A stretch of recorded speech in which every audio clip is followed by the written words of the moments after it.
So இப்போ நம்ம முதலாவது எக்காலத்தில் என்ன நடக்குது அப்படின்றத நம்ம தெரிஞ்சுக்கலாம். எப்படி ஒவ்வொரு முத்திரையாக பார்த்தோமோ இப்பொழுது ஒவ்வொரு எக்காலமாக நம்ம கர்த்தருடைய வசனங்களை கொண்டு ஆராய்ந்து பார்க்க போகிறோம். முதலாவது எக்காலத்தில் என்ன நடக்குது? மரங்களில் 1/3 வெந்து போயிற்று. 1/3 of the trees were burnt up. வாசிக்கலாம் வெளிப்படுத்தின விசேஷம் 8:7. முதலாம் தூதன் எக்காலம் ஊதினான். அப்பொழுது இரத்தம் கலந்த கல்மழையும் அக்கினியும் உண்டாகி பூமியிலே கொட்டப்பட்டது. அதனால் மரங்களில் 1/3 வெந்து போயிற்று. பசும்புல் எல்லாம் எரிந்து போயிற்று.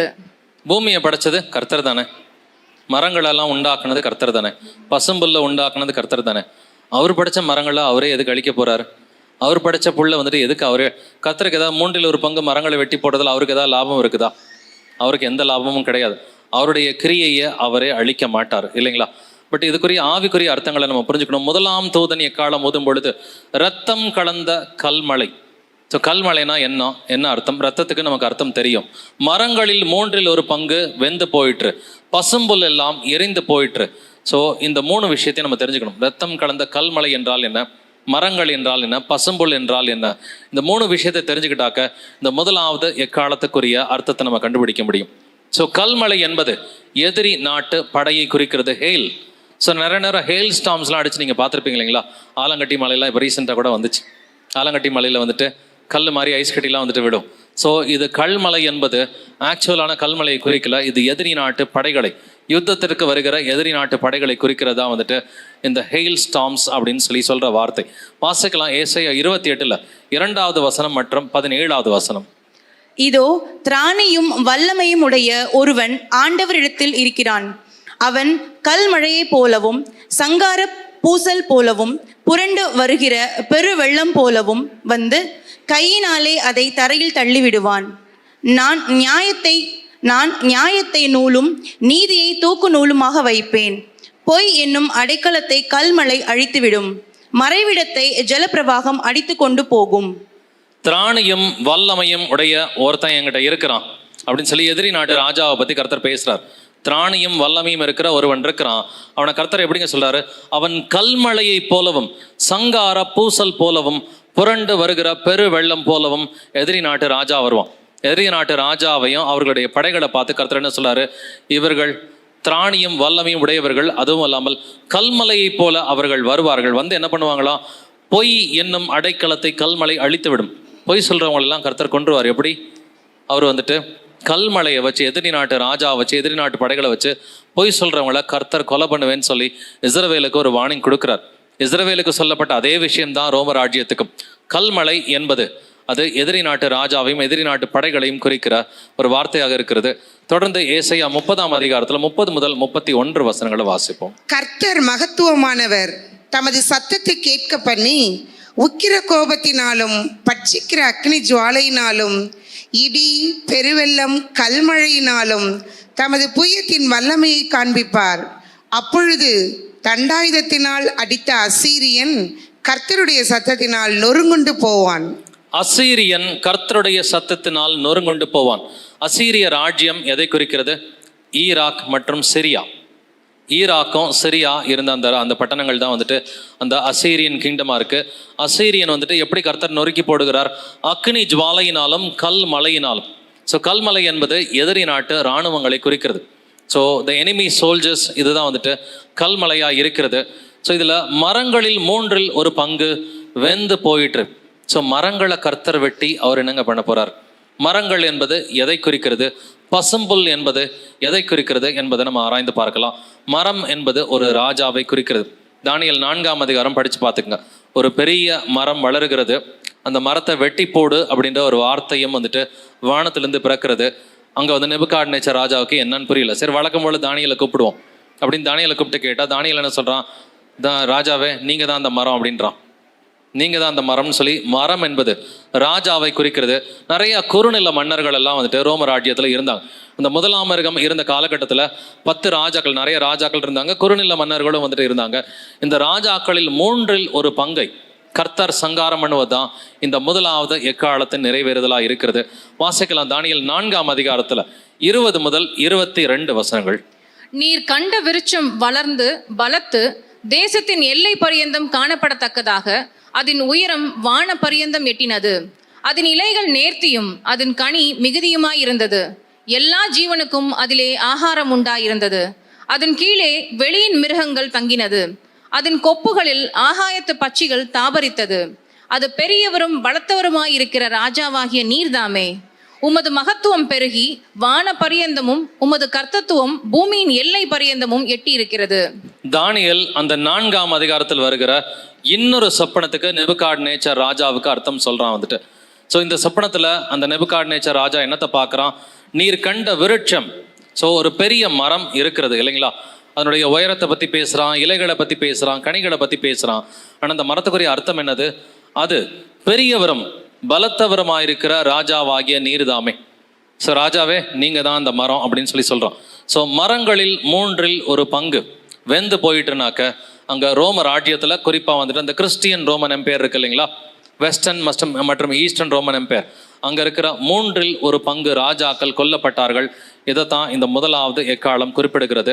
தொடர்ந்து வாசிக்கலாம். எசேக்கியேல் 31:3. இதோ அசீரியன் லீபோனிலே அலங்கார கொப்புக்களோடும் நிழலிடும் தழைகளோடும் வளர்ந்தோங்கிய கேதுரு விருட்சமாயிருந்தான். அசீரிய ராஜாவை கர்த்தர் வந்துட்டு எதற்கு ஒப்பிடுகிறார்? கேதுரு மரத்துக்கு ஒப்பிடுறாருங்க. அப்ப கேதுரு மரம் அசீரிய ராஜாவுக்கும், அதே போல இன்னொரு பெரிய மரம் வந்துட்டு நேபுகாத்நேச்சர் ராஜாவுக்கும் கர்த்தர் ஒப்பிட்டு பேசுறார்.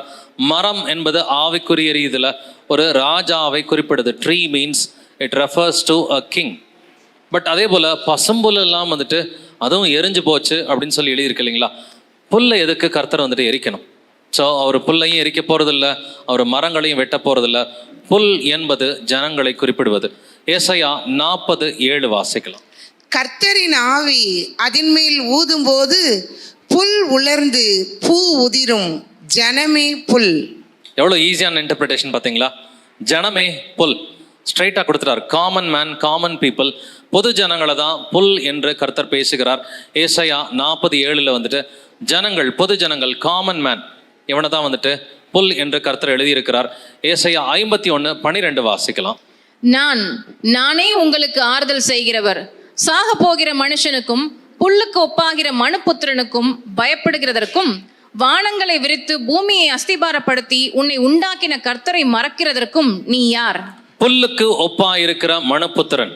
ஸோ ஒரு மனுஷனை, காமன் மேனை கர்த்தர் புல்லுக்கு ஒப்பிட்டு பேசுகிறார். இந்த லாங்குவேஜ் வந்துட்டு பேதுருவுக்கும் தெரியுங்க. பேதுரு புதிய ஏற்பாட்டிலையும் எழுதியிருக்கிறான். 1 பேதுரு 1:24 வாசிக்கலாம். மாம்சம் எல்லாம் புல்லை போலவும் மனுஷருடைய மகிமை எல்லாம் புல்லின் பூவை போலும் இருக்கிறது. புல் உலர்ந்தது, அதன் பூவும் உதிர்ந்தது. மாம்சம் எல்லாம் புல்லை போல இருக்கிறது. ஸோ மனிதர்களை பார்த்து தான் கர்த்தர் புல் என்று சொல்கிறார். ஒரு ராஜாவை பார்த்து ஒரு மரம், விருட்சம் என்றும் கர்த்தர் பேசி இருக்கிறார். சரி, இப்போ இந்த முதலாம் எக்காலத்துக்குரிய விளக்கத்துக்கு வந்துட்டு வரலாம். ரத்தம் கலந்த கல்மழையும் அக்கினியும், இது எதை குறிக்கிறது? எதிரி நாட்டு படை மூலம் ரத்தம் சிந்துதல் அந்த ரோம ராஜ்யத்தில் ஏற்படுகிறது. எந்த ரோம ராஜ்யம்? இப்போ பேகன் ரோமன் எம்பையர் போயிடுச்சுங்க. அடுத்து வெஸ்டர்ன் அண்ட் ஈஸ்டர்ன் இருக்குது. வெஸ்டர்ன் ரோமன் எம்பையர் தகர்க்கப்படுவது ஃபர்ஸ்ட் 4 ட்ரம்பட்ஸ். மீண்டும் சொல்கிறேன், முதல் 4 எக்காலங்களில் வெஸ்டர்ன் ரோமன் எம்பையரை ஆண்டவர் அழிச்சார். பட் 5வது 6வது எக்காலத்தில் கர்த்தர் ஈஸ்டர்ன் ரோமன் எம்பையர் அழிக்கிறார். ஸோ ரோமன் எம்பையருக்கே கர்த்தர் வெவ்வேறு ட்ரம்பட்ஸ் வந்துட்டு வச்சிருக்கிறார். முதல் 4 ட்ரம்பட்ஸ், ஃபர்ஸ்ட் 4 ட்ரம்பட்ஸ் வந்துட்டு வெஸ்டர்ன் ரோமன் எம்பையருக்கு. ஈஸ்டர்ன் ரோமன் எம்பையருக்கு வந்துட்டு 5th and 6th ட்ரம்பட் தான் ஈஸ்டர்ன் ரோமன் எம்பையருக்கு. மரங்களில் 3இல் ஒரு பங்கு வெந்து போயிட்டு 3இல் ஒரு பங்கு ரோம ராஜ்யத்தின் ராஜாக்கள் கொல்லப்பட்டார்கள். அந்த குறுநில மன்னர்கள்லாம் இருப்பாங்க இல்லைங்களா, அவர்கள் அனைவருமே கொல்லப்பட்டார்கள். பசும்புல் எல்லாம் எரிந்து போயிட்டு ஈவன் பொது ஜனங்களும் கொல்லப்பட்டார்கள். இதுதான் பசும்புல்லும் எரிந்து போயிட்டு. எப்பங்க இதெல்லாம் நடந்துச்சு? ரோமுக்கு ஒரு மேஜர் வீழ்ச்சி நடந்துச்சுங்க. கிட்டத்தட்ட ஒரு 800 ஆண்டுகளா யாருமே ரோமை தோக்கடிக்க முடியல. கிமு 400 ஆரம்பிச்சு கிபி 400 வரைக்கும் ஒரு 800 ஆண்டுகளா ரோமை யாராலையும் தோக்கடிக்க முடியல. பட் கர்த்தர் ஒரு கல்மலையோட ஒருத்தனை அனுப்பி விட்டார். அவனுடைய பேரையும் நம்ம பார்க்க போறோம் வந்துட்டு. ஸோ ரோமுக்கு அவன் மூலமா ஒரு வீழ்ச்சி ஏற்பட்டுச்சு. த ஃபர்ஸ்ட் சாக் ஆஃப் ரோம்னு சொல்லுவாங்க.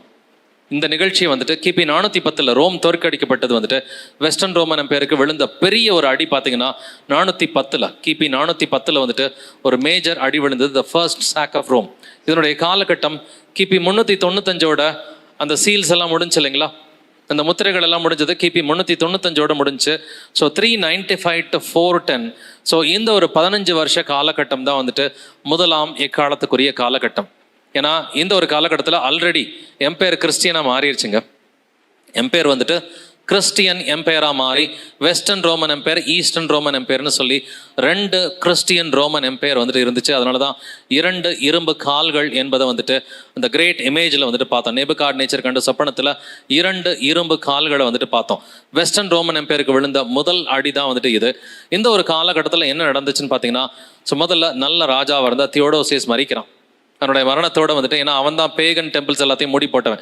பேகன் டெம்பிள்ஸை உடைச்சது, பேகன் டெம்பிள்ஸை மூடி போட்டது தியோடோசியஸ். அந்த நல்ல ராஜா இறந்த பிறகு எப்படி வந்துட்டு யோசியா மரித்த பிறகு கடகடன் நியாய தீர்ப்பு வருது இல்லைங்களா, அதே மாதிரி யோசியா ராஜாவுடைய மரணத்தை போல தியோடோசியஸுடைய மரணத்துக்கு பிறகு வந்துட்டு அதன் பின்னாடி கடகடன் அழிவுகள் வந்துட்டு வருது. இவன் தான் final emperor to rule the east and west as a single empire.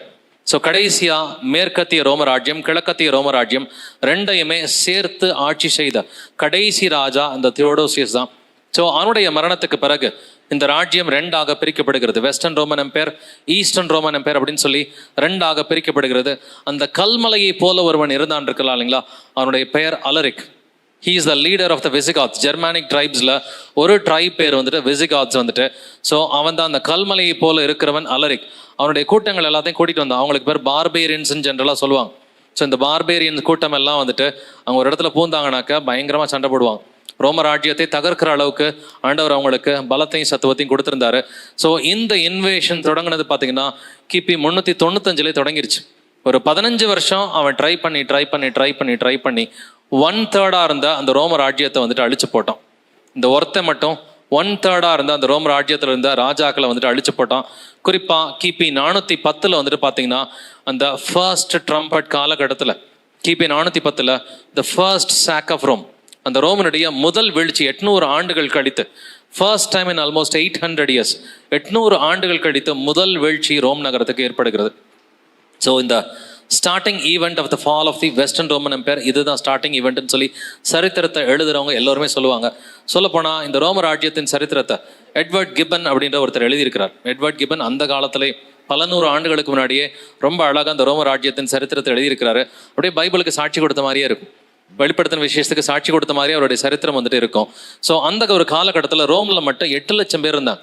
இது எப்போன்னு யோசிச்சு பாருங்க, 1500 வருஷத்துக்கு முன்னாடி, 1500 ஆண்டுகளுக்கு முன்னாடி 8 லட்சம் பேர் வந்துட்டு ரோமில் வந்துட்டு இருந்தாங்க. இந்த அலரிக் ஜெயிச்ச பிறகு ரோம் நகரத்துக்குள்ள புகுந்து 3 நாள் கம்ப்ளீட்டாக சூறையாடினான். He pillage the city for 3 days. ஸோ அதனால தான் இவங்களெல்லாம் பார்பேரியன்ஸ் அப்படின்ற ஒரு வார்த்தையை வந்துட்டு விசிகாத்ஸை பற்றி சொல்லுவாங்க.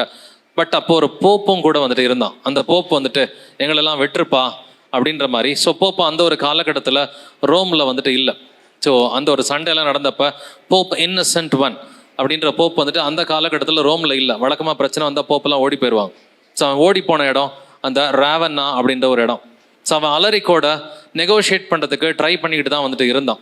பட் அந்த ரோமோட ப்ரைமசி, நான் தான் பெரிய ஆள் அப்படின்ற அந்த பேப்பல் சுப்ரீமசி அவன் சொல்லிக்கிட்டே இருந்ததுனால வந்துட்டு ஸோ இந்த அலரிக்கு வந்துட்டு அவனுடைய சமாதானத்துக்கு ஒத்துக்கல. ஸோ இந்த ஒரு காலகட்டத்தில் இருந்து இந்த போப் இன்னசென்ட் பேரை பாருங்க, ரொம்ப இன்னசென்ட்டாக இருக்கும். பட் இவனுடைய காலகட்டத்தில் இருந்து தான் பேப்பல் சுப்ரீமசி அப்படின்ற ஒரு கான்செப்டே தொடங்குச்சு.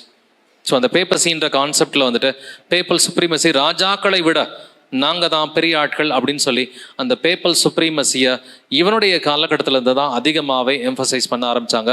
இதுதான் அந்த முதலாவது எக்காலத்தின் நிறைவேறுதல். அந்த முதலாவது எக்காலத்தின் நிறைவேறுதல் மேலே டைம்லைன் இருக்குது. கிபி 395 முதல் கிபி 410 வரைக்கும் the first sack of Rome in 410. அதோட இந்த முதலாவது எக்காலம் முடியுது.